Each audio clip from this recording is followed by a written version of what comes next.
Hello folks, we've got something out of sequence here because somebody kindly bought this for us. It's a very tatty Midland 3001. But it has got the knobs, even if it's got a broken front, and it's been hand painted in hammerite black. So the thing to do is see if we, and of course that's been ruined, so we'll need to, we're on the clock today because there's only so long. It's a late version, so it's going to have the estimator adjustment, which is nice. So what I propose to do is to respray this the right colour. Now I'm not going to go to tons and tons of trouble of stripping all this paint off, but at least it's going to be more presentable to my mind, the right colour. And it's a RAL number, which I'll tell you later on in the video. So we're going to take this cover off. I'm going to go and have lunch in about half an hour. But before I do that, I'm going to sand down this to some extent and put a primer on and start the proceedings with doing some kind of improvement to my mind. Now as far as the front goes, we've got an AM one here, an illegal in this country AM one, which was donated, and the front is intact, but it hasn't got the 2781 logo, so I can't send that out. So what we've got to be able to try and do is to swap the inlays over. I don't know whether that can be done.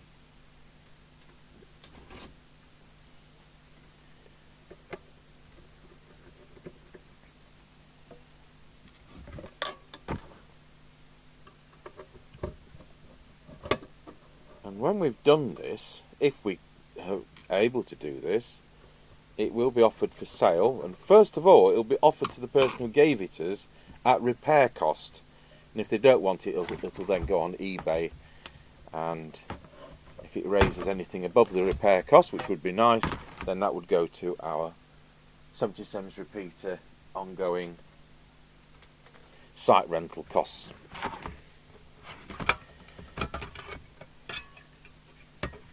So I'm hoping it's a nice genuine set which has just had a bit of being dropped in a skip.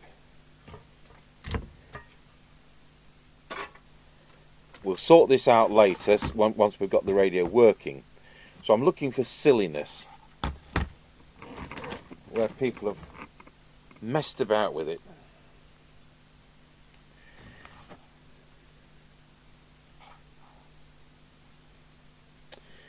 Very, very rarely have capacitor issues. I think I've changed 5 capacitors in 40 years on sets using this chassis, because a lot of sets use this chassis, starting with the Maxcom range and the Colt 295 and the Cobra 21XFM and the Nentone, and the list goes on.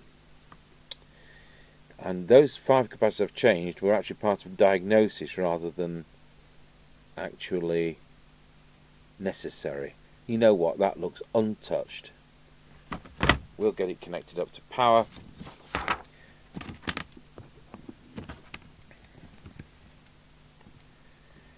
We'll use standard Cybernet wired mic because that's how the wiring is, even though these of course are Maxon manufactured. They would normally use 5-pin DINs, but no doubt Midland said it was to be done that way.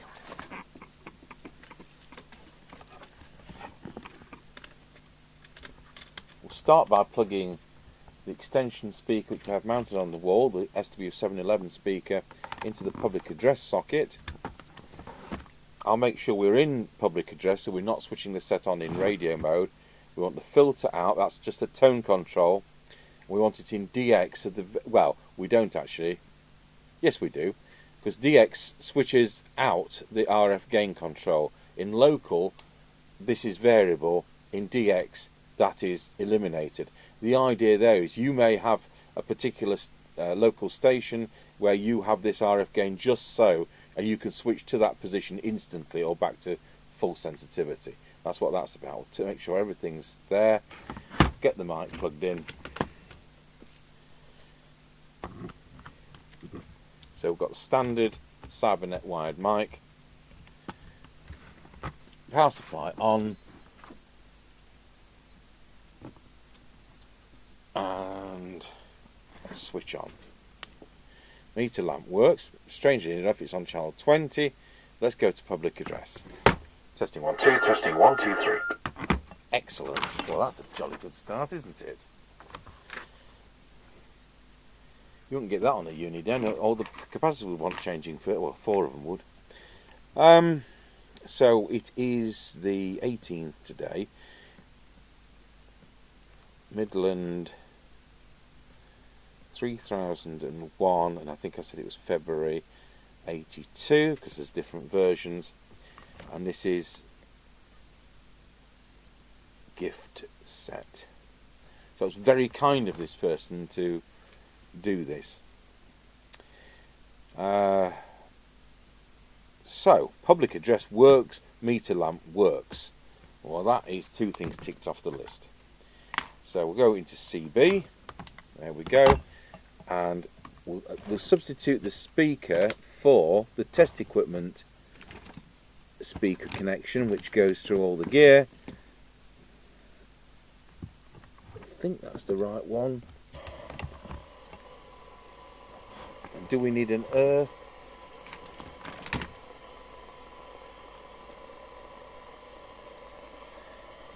Where's my other wire?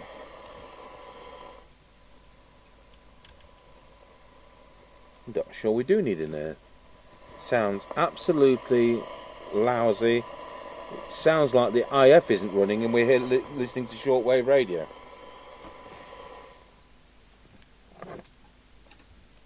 Right, here goes. Picture in picture on. It does transmit and it's doing 3.95 watts on channel 20.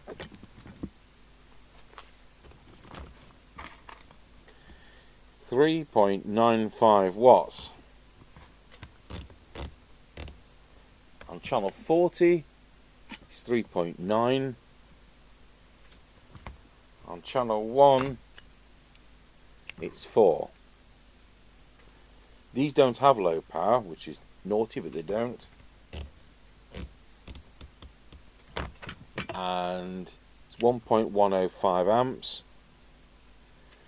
The deviation, for what it's worth on this test set, Wallow. Come on, tune in. 1 2 what? Right. What? It's so far, it's so high that it's off my scale. Wallow. Right, what did we get there? If we're on the 25 range, I don't normally use a 25 range. Wallow. It hit 22.5 on that range. So it's the top scale. It is 11, 12. It's 12.5 kilohertz according to that meter. Nothing like transmitting on 3 channels at once. I bet that worked well, except on Fidelity Thousands where it really would. Let's have a look at the frequency it's working on. 79068 is too low to be acceptable. 2779068. I'll tell you what we're going to do. I'm going to try and pull that up right now.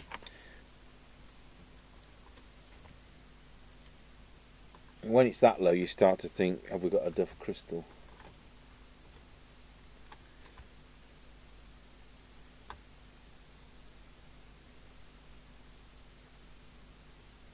Well, if it doesn't go any further, it's acceptable, and it is going further.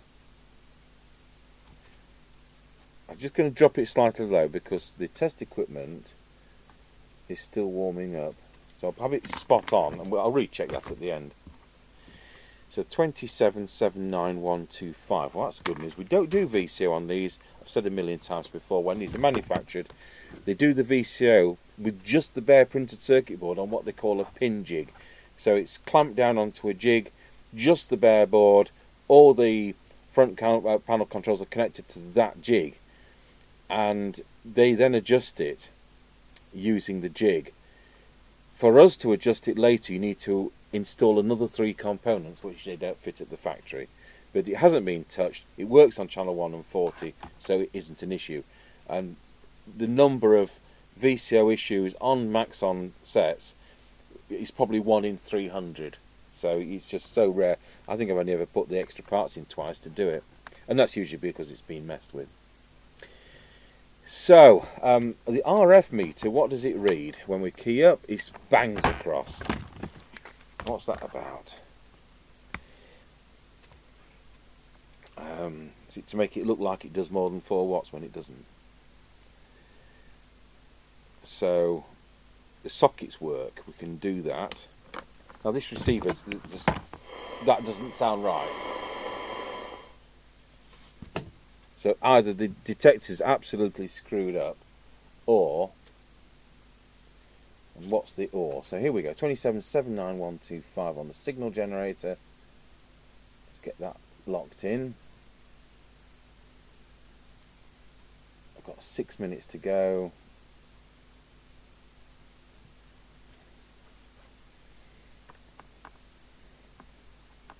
I'm like a lawyer, aren't I, with this stopwatch going?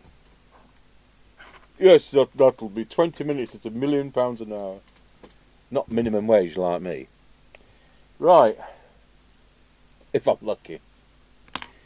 So got that in. Let's go over to the... Well, we'll see if it receives anything first. Well, it does. It does. Well, would you believe that?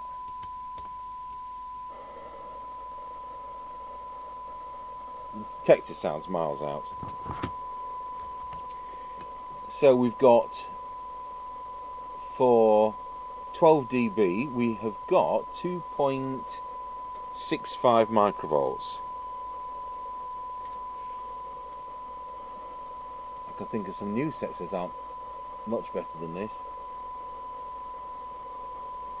For 10 dB, we've got 2.55. And if it does 20, you know what it does? It's 3.1 microvolts. Squelch, let's turn the squelch to full. Let's see where that is. Right, never opens. That's a nice handy squelch. Never opens. And our minimum sensitivity, we'll just park the machine at 0.3 of a microvolts.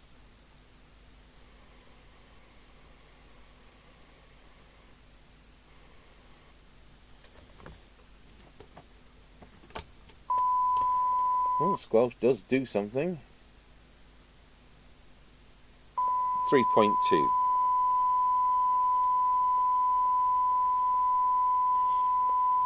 Right, meter, 100 microvolts on the test set.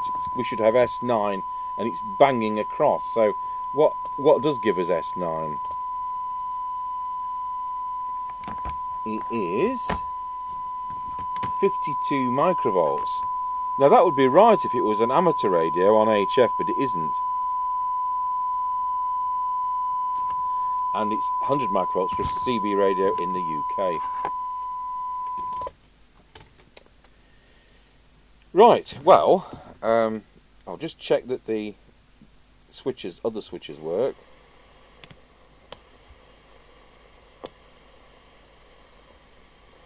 Yep, everything works.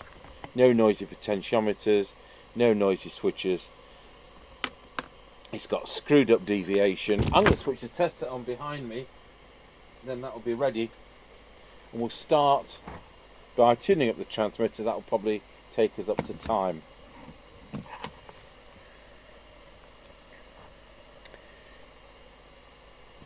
So just because it's doing 4 watts, we've still got to go through it to make sure it is centralized on these peaks.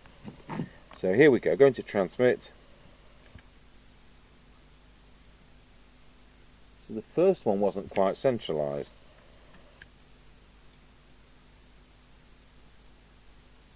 The second one was spot on. The third one was spot on.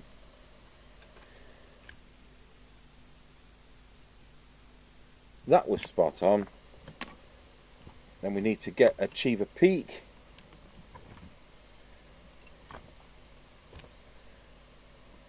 On here.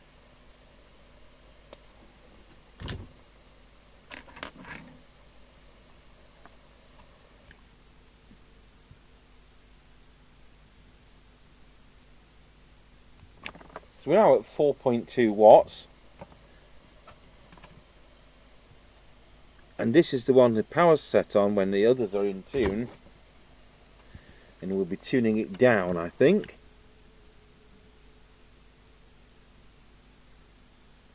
I've got some buzzy fly thing. I'll just get up and do the fly spray.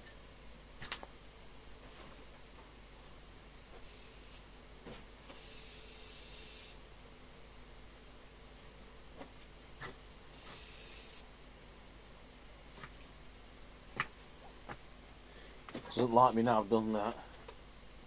It's a wasp.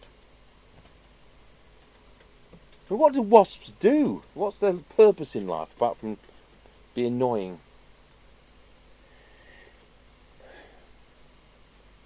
According to Viz Comic and Biffa Bacon, wasps produce jam.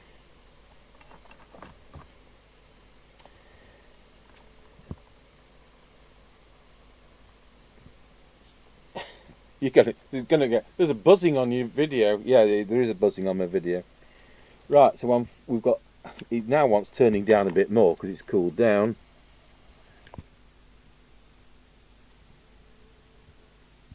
All this tweaking things up beyond what they're designed to do and what's legal is absolutely pointless.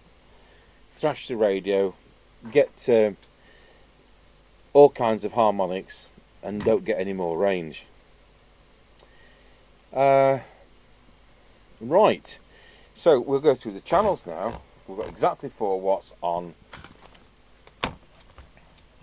So on the face of it, it looks like I've got 0.05 of a watt out of it more, which is not the case.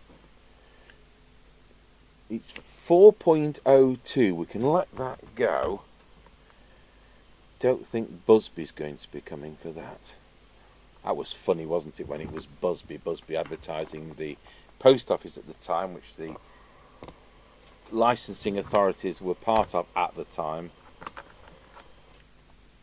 3.95. There we go.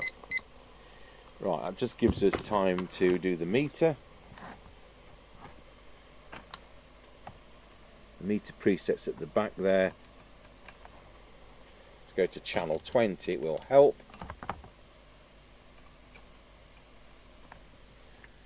And let's get that turned down to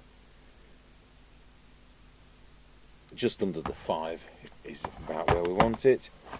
So it doesn't have low power. We'll do deviation when I get back. What else do I need to do apart from swap that wasp? Look at the TX current. We've done the meter.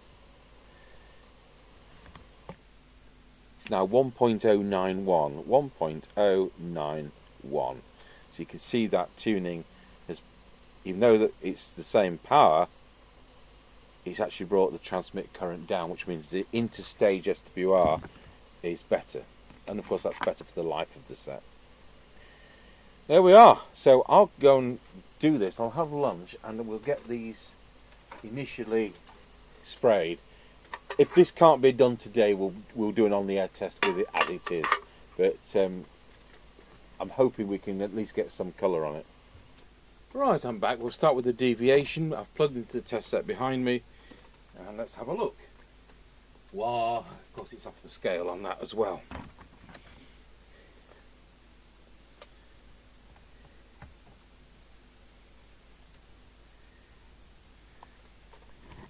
Wow. Wallow.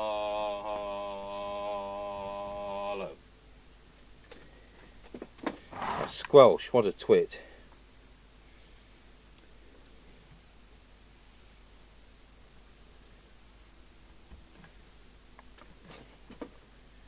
Wallow.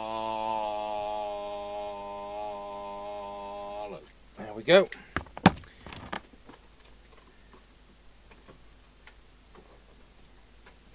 it was off the scale on that, and I'm not going to bother to find out what it was, but it's certainly going to be not far out from the 12.5 deviation that we had on this Marconi test set. Let's go over to that and see what the deviation says on this. Wallow, oh, wrong scale. Wallow, it's not working right today, it says 1.5. Good, that's why we use the one behind. So it's 2.2 to 2.5. And I bet it sounds jolly nice, because these do. Let's put my walkie-talkie on. Testing 1, 2, yeah, sounds great.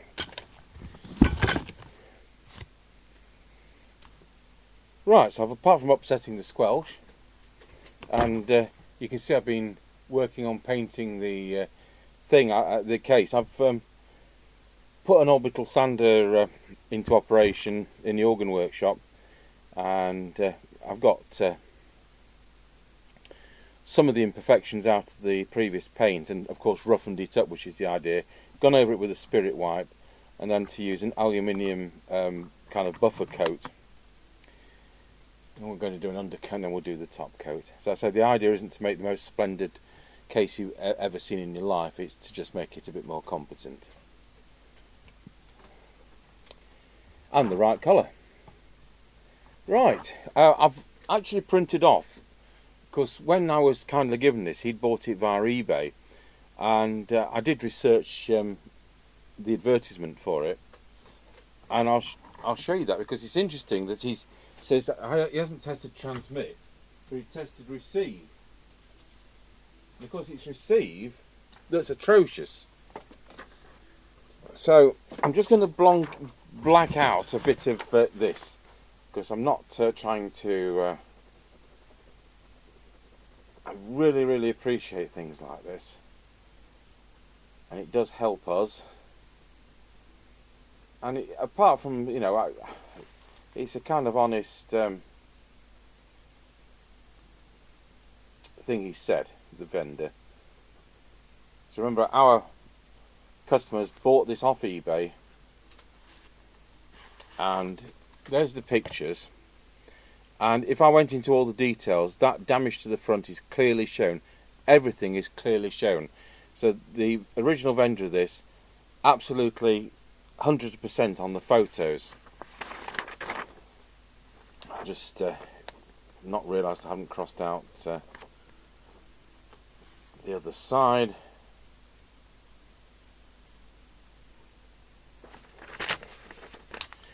So, what did they say?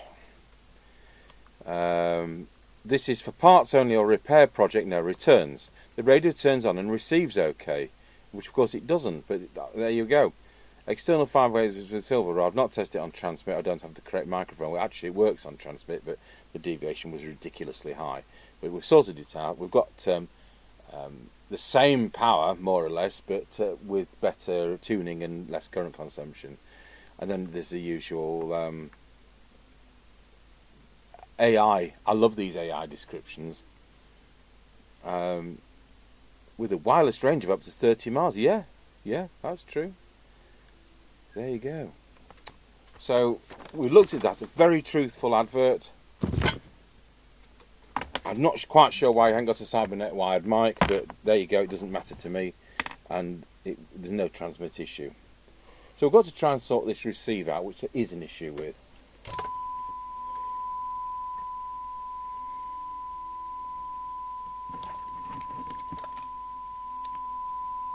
Unless the vendor was listening to somebody operating illegally with a big burner on the next street. So, here we go. This detector must be miles out. If I can even get to it. It isn't miles out. It's a bit out, but it's not miles out. The IF must be miles out then.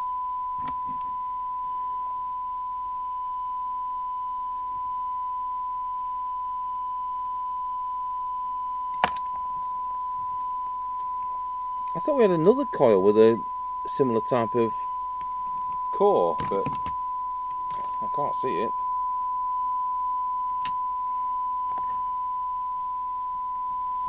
Just turn this meter down because it's just banging across, which isn't helping anything. So look at the IF. I'm going to see if we can drop the signal a bit.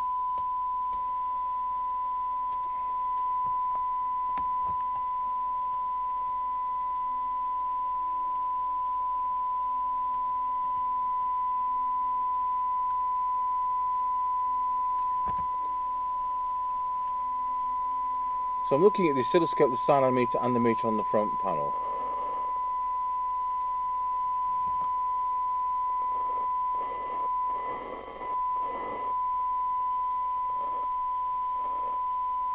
Just drop the signal a bit more. Not that much.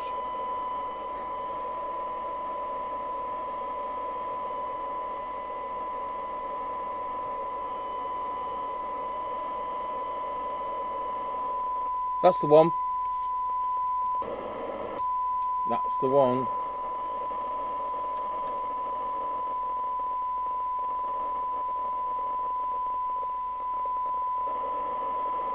Let's go over to the cyanide meter on here.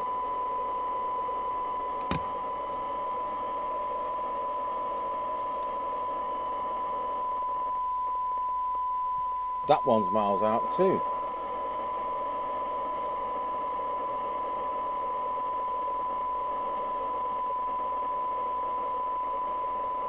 And of course they're interactive to some extent.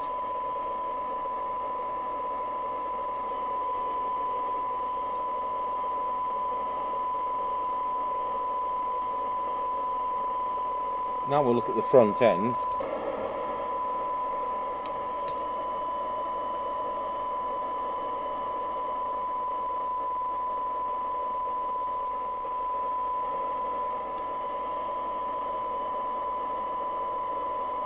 So here's the thing.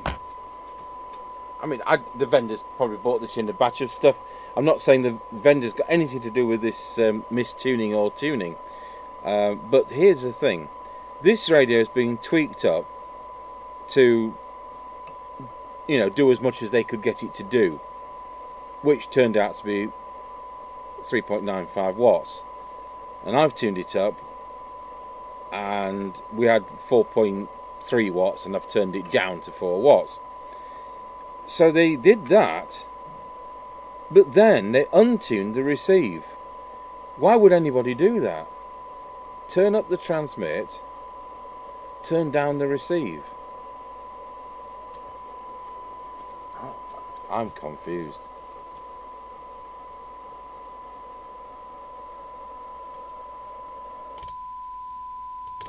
Right, I'm going to have to do all this detector lark again because it was so far out. I'll go back to the oscilloscope.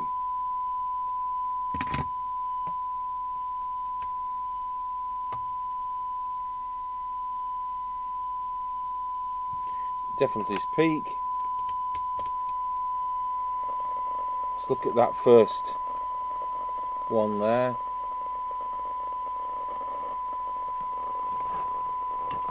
See if I can see that it move on the meter. Just make sure I'm the right side, because you can get these the wrong side.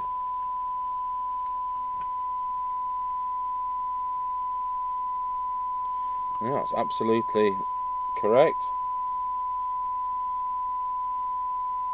And there's the phone. Oh, it was the doctor's booking in my flu vaccination in for October. Right. Well, yes, we're still seeing what this receiver was sounding like. I think we'd got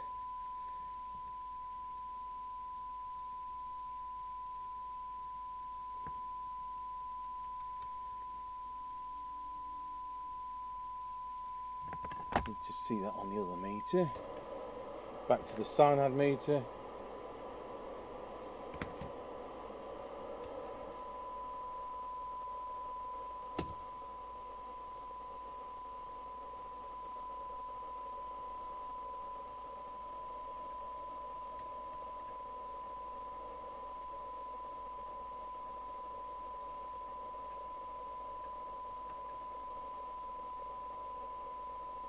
said before, we've got that Mark 1 Bandstone Route 66 to revisit. We weren't satisfied with the on-the-air test. Right, let's see what it sounds like with no signal. Well, it now sounds like an FM receiver, doesn't it?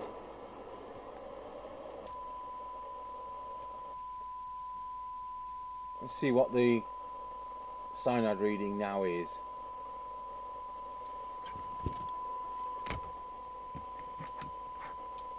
0.51. It's exactly where it should be. It's supposed to be better than 0.7. 0. Oh, it's 0.61. I can't even read my own machine. 0.61. 0.57.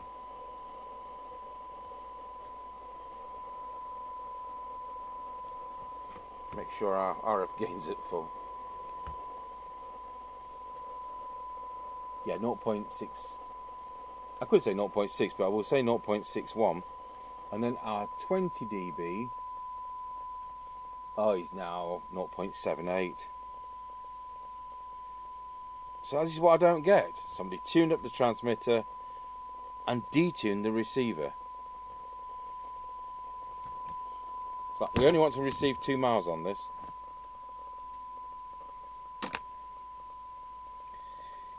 Okay, so that's that.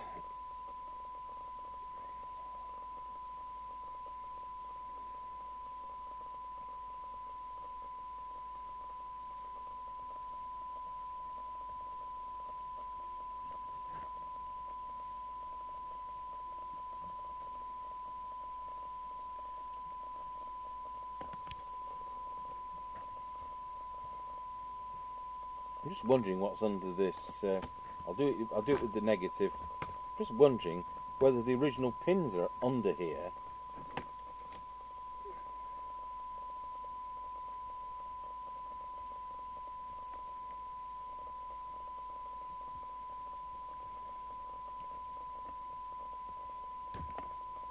No. Nice try. I'll get Mr. Chippy to crimp the proper connectors onto that, and I think we'll be putting a new chassis plug on because it is 40 years old. It seems to be waggling around more than I'd expect it to. Okay, so let's put 100 microvolts on the signal generator and let's see where the S meter now is. Of course it's banging across. There's the S meter adjustment on this version. And there's S9. And what else have we got to do? Oh, we've done the squelch. Of course we've got the squelch to do. So I'll put the squelch to full. I've got 100 microvolts, as I've already said. Let's put show you the attenuator, and I want the squelch to open. And if you remember, I fiddled with it like a twit because I thought it was deviation. There we go.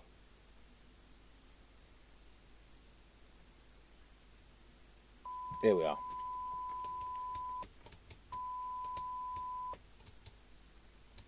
That's opening at 100 microvolts where I want it. And let's see where the minimum sensitivity now is. So turn the squelch down.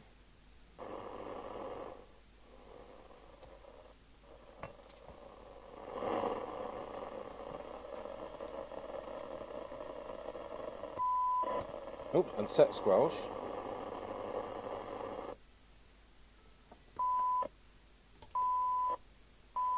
Zero 0.8.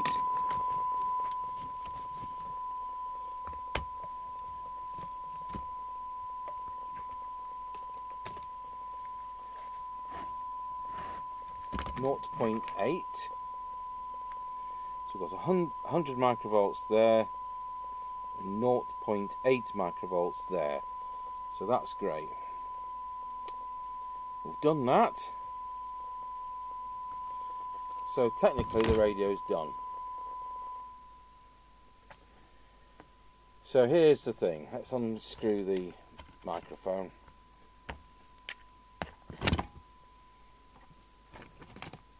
Can the front be extracted from the AM set we've got? pull these knobs off.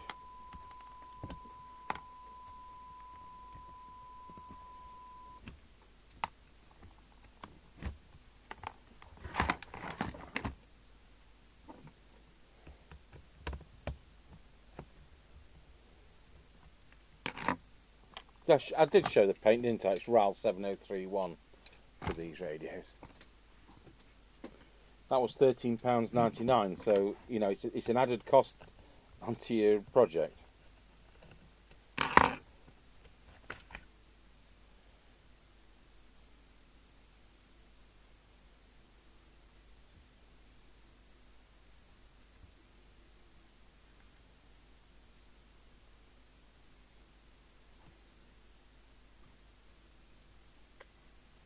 No, you can't do that, because you could only do it if you could remove this. You can only remove that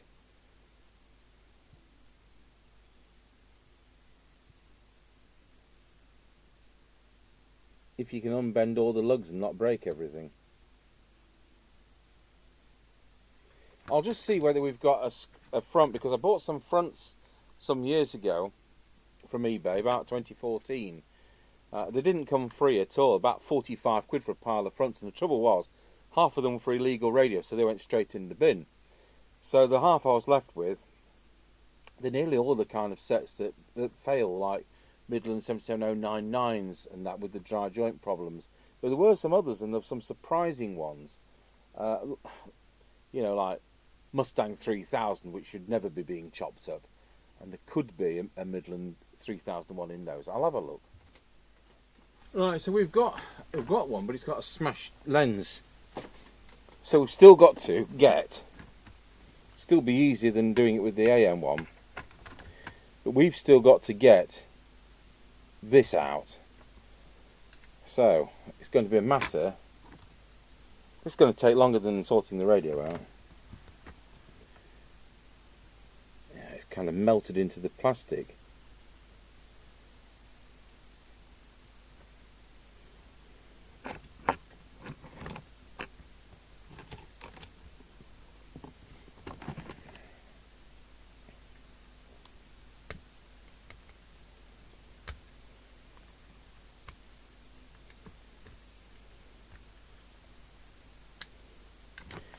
I think what we're going to do is probably force this out and hope we don't break in or damage in any way. I'll tell you what, I'm going to use the soldering iron sponge.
Nearly.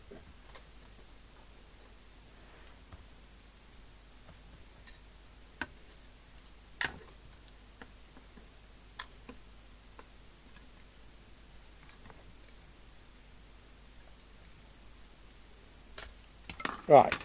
Hey, got the bezel off.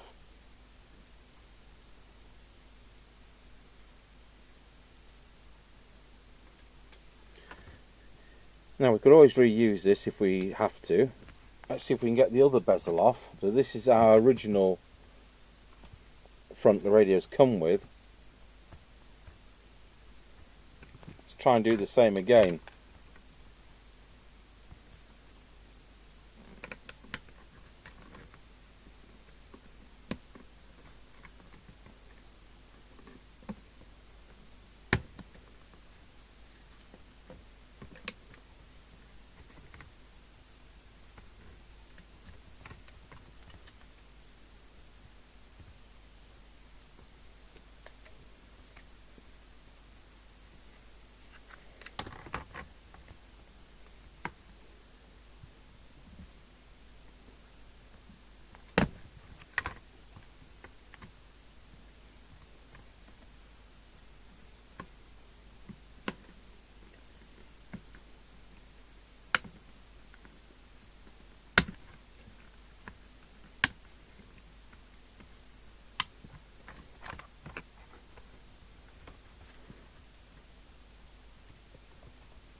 Now that hasn't come away as well as the other.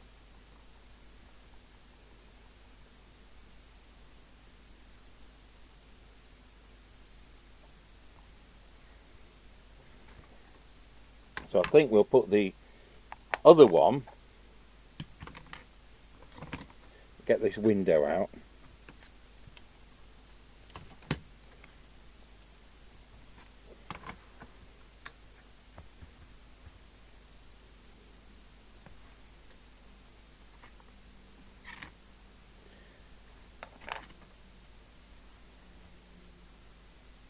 So we've got a, it wouldn't, you know, it wouldn't be that important, but it's got a crack there on the second one. So we'll use what's Cosmetic the best.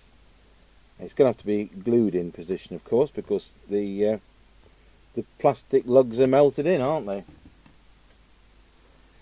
So we need to find our Bostik adhesive. Right.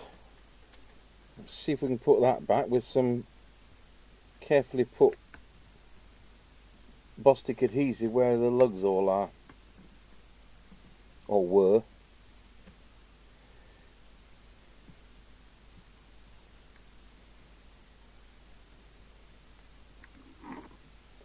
Using Bostik, is it the number 2? I don't think they've got numbers on them anymore. That's the one we use. It's the only one we recommend. There's a tiny bit there.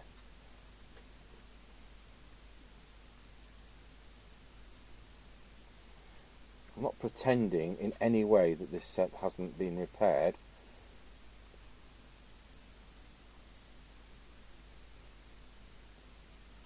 And if we do end up offering it for sale, people will be directed to this video to see the work that's taken place.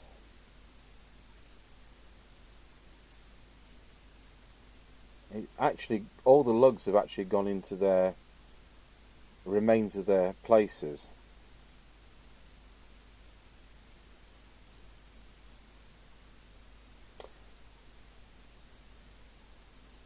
I think we'll come back to this in a bit, and I'll take the opportunity to clean this front. So I wonder when this front, which I bought in 2014, was last on a working CB radio. And I had to go and collect these from, I'd gone to see a friend at Cheltenham, and it was about 35 miles further from Cheltenham. I can't quite remember what town it was, but I had to go and pick them up in person. So it was about 40 quid for the batch. What it was, there were several batches, but they're all mixed up. Instead of kind of putting naughty radio fronts in one bag, they've kind of got them all muddled up. So like there were 10 in each bag, and like 5 were relevant and 5 weren't. It was frustrating. Anyway, I won all 3 auctions and went to collect them up in person.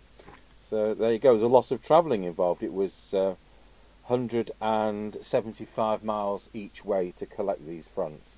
So not only did they cost me 6 quid each, it cost me a lot of time and petrol. So people think you just have these things, but we don't generate scrap sets. We probably get 2 sets a year that are so knackered that they end up being scrapped, or it's the phase lock loop chip on a Uniden. But I mean, that base station which we're still on with, I ended up having to use one of our own Unidens for parts, which I didn't want to do. But then the Uniden base is more use potentially than a Uniden mobile. Right, well, we'll leave that. The set's fully done, and I'll take this to Mr. Chippy's department, and I'll get him to, I'll just chop these wires off.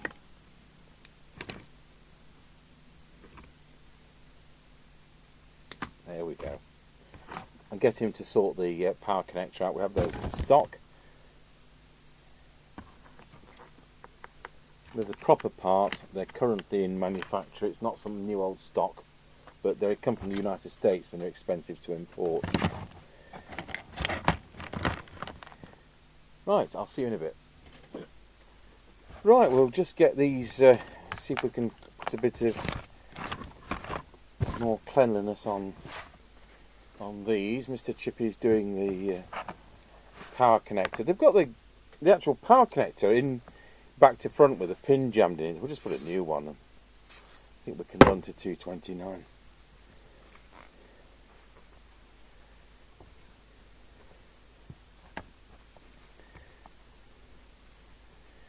Obviously these could be cleaned more thoroughly.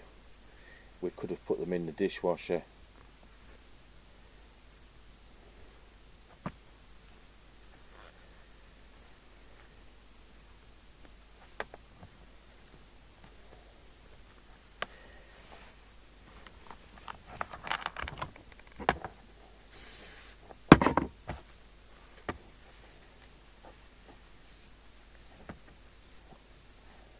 Just a bit easier while the knobs aren't on.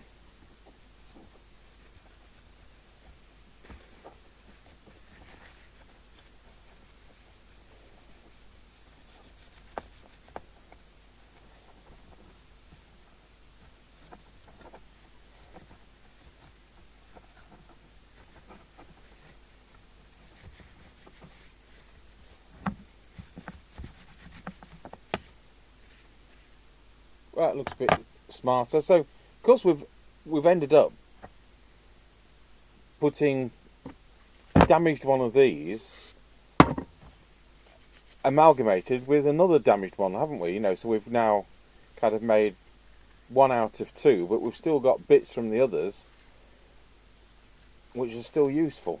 Right, we'll go and get the set back. Right, so. Yes, thank you.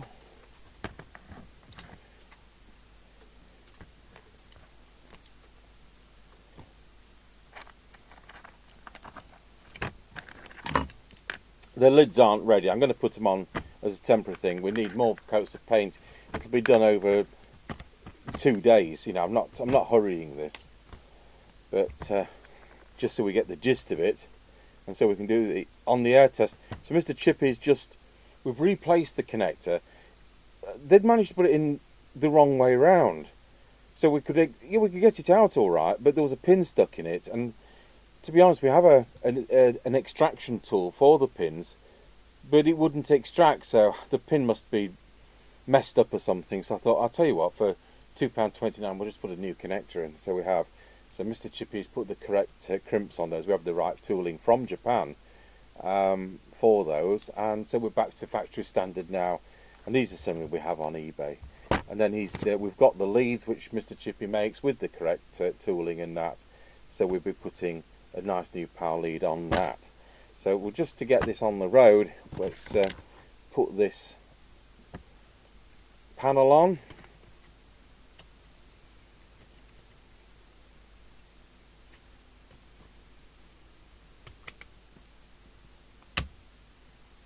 Just like that.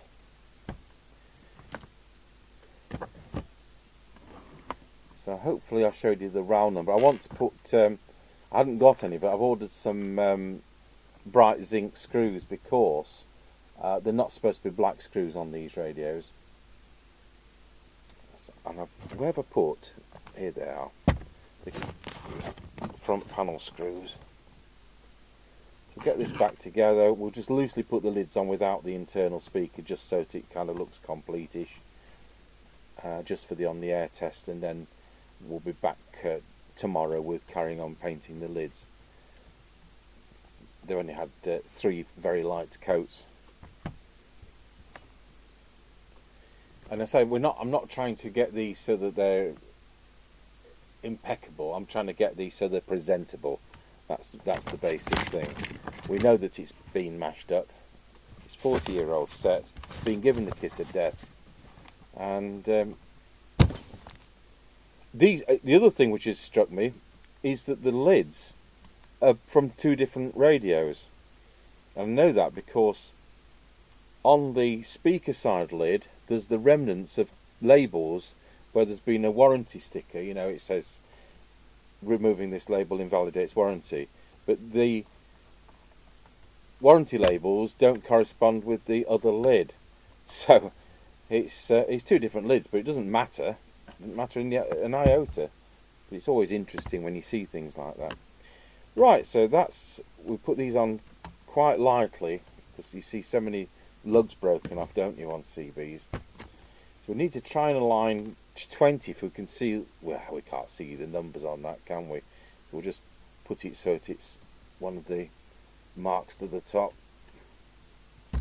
There we go. We'll set these right.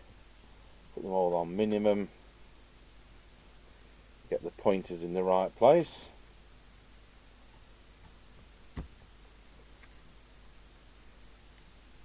Put that back to full. And there we go. So I'm just going to loosely put these lids on.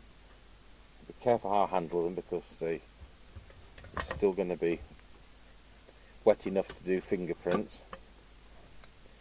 Just, I'll tell you what, we'll just knock that up and shove it inside.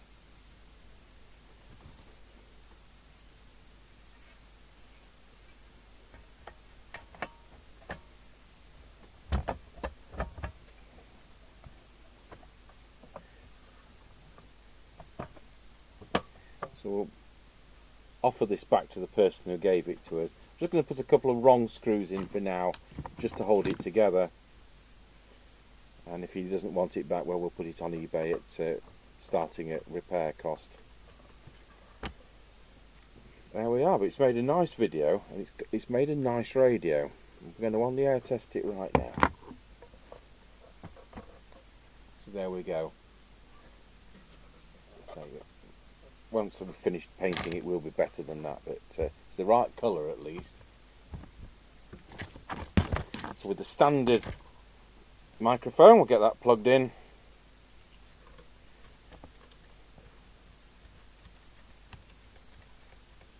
And we'll plug the radio's aerial in, which is the Antron 99 we have here. We'll have to plug extension speaker in with me not having put the internal speaker back yet.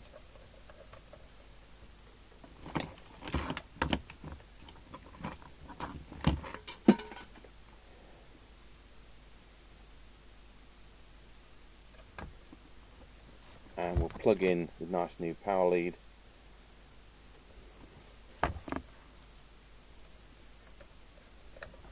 So it looks like a proper radio once again.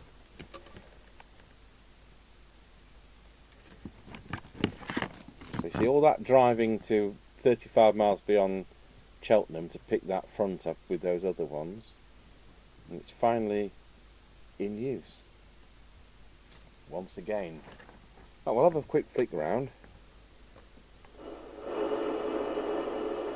Want it in low DX.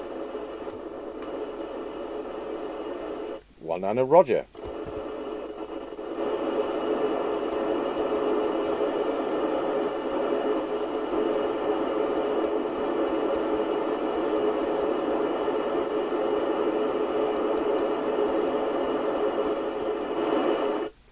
So yeah, back to the original advert for this, as I say, very genuine. But he did say he could hear on it, and that was really the issue. So I think he was listening to somebody running a lot of power. Right, there we go. So thanks for watching the donated Midland 3001, and we'll do the on the air test pretty shortly.